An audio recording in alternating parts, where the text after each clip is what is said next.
I watched a documentary where wolves were being filmed as they hunted buffalo. There were about a dozen wolves that I could see, maybe 20 buffalo. The largest wolves weighed about 150 pounds, while the largest buffalo weighed 2,000 pounds. That's a lot bigger. And sure, wolves have sharp teeth and they can kill, but buffalo can use their much greater weight to simply step on a wolf or kick it. If they step on one, which they can do because they're pretty quick, and if the wolf is in the way, the buffalo can break limbs, crush vital organs, or even break ribs, which pierce lungs or the heart, and that's it for the wolf. They have also really large neck muscles. Look at a picture of a buffalo. And they can rapidly swing their horns, which then can become an effective weapon, impaling and killing wolves. Predators, like wolves, do not always have the advantage that we think. We think that they just select a herd and they win. On average, of all the documentaries I've seen, they fail 8 to 10 times for every success. It's tough being a predator. Wolves know that they cannot afford to be injured in the battle. They can't even be injured because then they're unable to hunt, which means death, which comes slowly and painfully. You can't have a limping wolf chasing after prey. They can't keep up with the pack. Now, back to the film that I saw. After a short chase, despite the individual and collective size advantage of the buffalo, which were huge, the wolves still enjoyed a meal of buffalo. So how could this have happened, considering the obvious advantages of the buffalo? Well, let's look at 3 factors.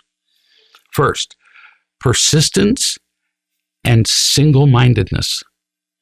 The buffalo were occupied with finding grass, being at the right height of ground, making sure that the slope wasn't too high, eating grass, staying together, looking for a place to spend the night, watching over the young, nursing the young, avoiding predators.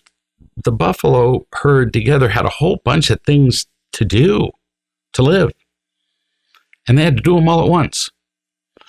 The wolves, however, at least during the hunt, were focused on pretty much one thing: attacking and killing a buffalo. They were single-minded, and they knew they only had to kill one. They weren't facing an entire herd. No, they just needed one. With a single focus, they simply persisted until they succeeded. They never stopped. They also knew what they were doing, the plan of attack, while the buffalo didn't know what the wolves' next move was going to be. Drive them this way, drive them that way, get ahead of them, come along the side. They didn't know. 2, the advantage of the wolves. Individual points of weakness. The wolves didn't attack the largest male buffalo. That never happens. They went after the younger, sicker, weaker animals. And with their persistence, they always found one who separated from the pack, maybe veered away from the larger animals or lagged behind. Something, in some way, separated. That animal was then alone and no match for a pack of gnashing teeth. 3rd, fear. I one time saw a piece of apparently rare footage of a single buffalo chasing down a single wolf with a sense of real purpose, proving that one buffalo isn't afraid of one wolf. He chased the wolf. It was hysterical. Watching this grass eater chased down this animal that had teeth filling its mouth. Why did the buffalo do that? I don't know. And the film didn't explain it. Maybe protective instincts, since, buffalo don't eat wolves. But I've seen it. The wolf didn't stand a chance of hurting the buffalo.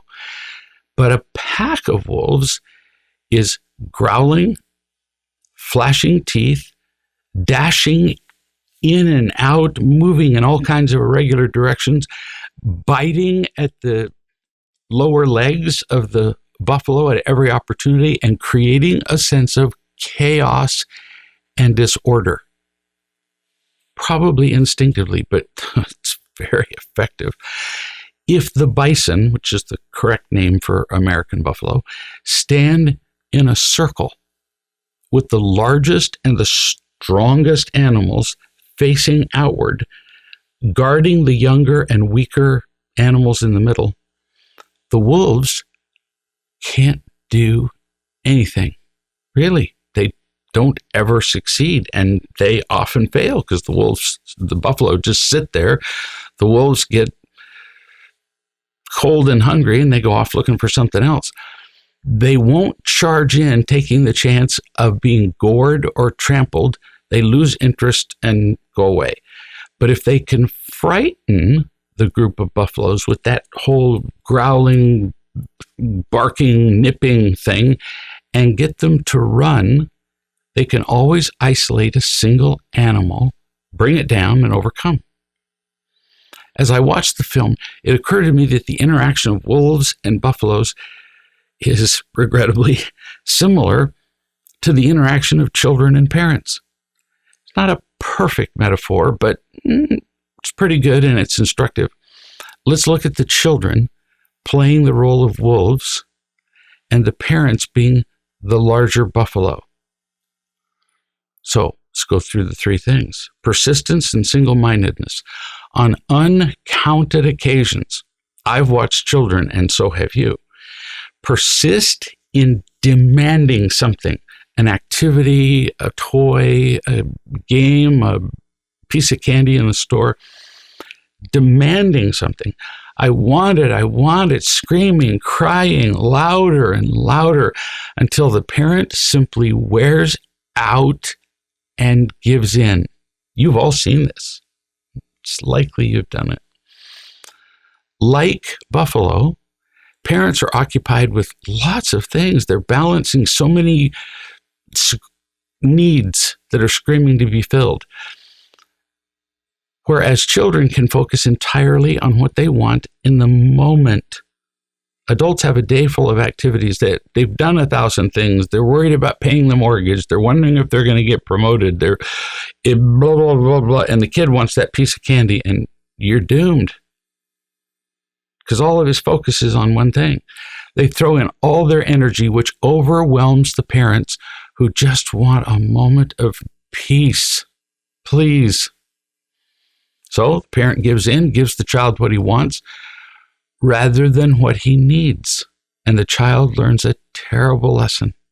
If I behave badly, I'll get what I want. Second, weakness. If parents are utterly confident in their strength, like large male bison, the children can feel it.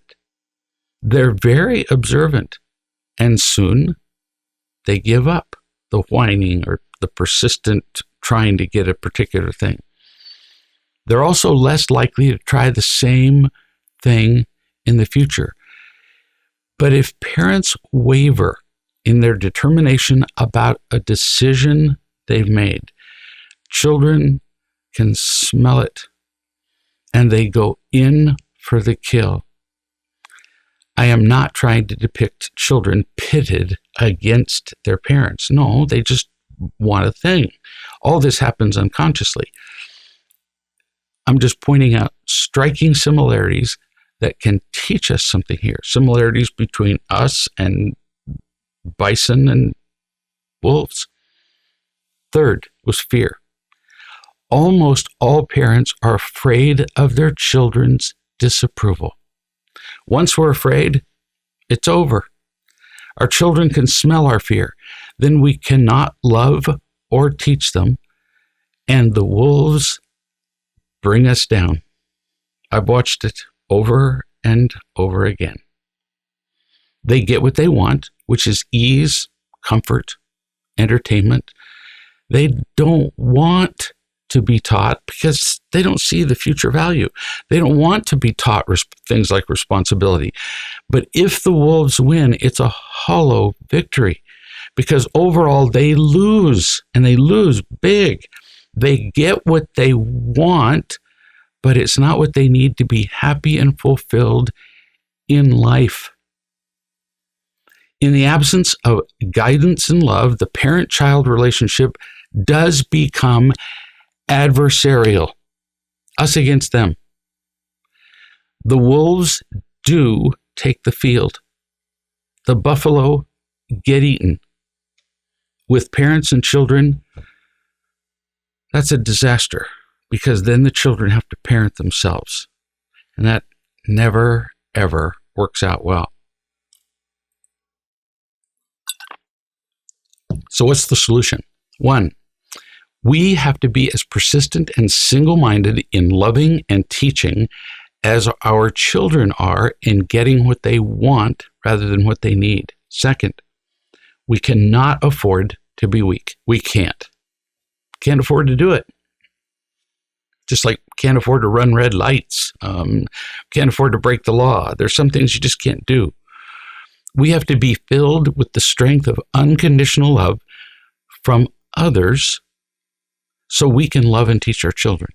3, fear. If we feel loved and loving, we will not fear. For real parents, that's parents who love and teach, fear is not allowed. It's forbidden. It's prohibited. So we have to do whatever it takes to get there, to eliminate it. Love and confidence eliminate fear. And it takes a lot of practice doing all the principles in these weekly answers and in the training. But we can do it. We can. We can stand as guards for the younger animals behind us, our kids. We can safeguard them and make them strong. We have to. If we don't, nobody will come along and do it for us.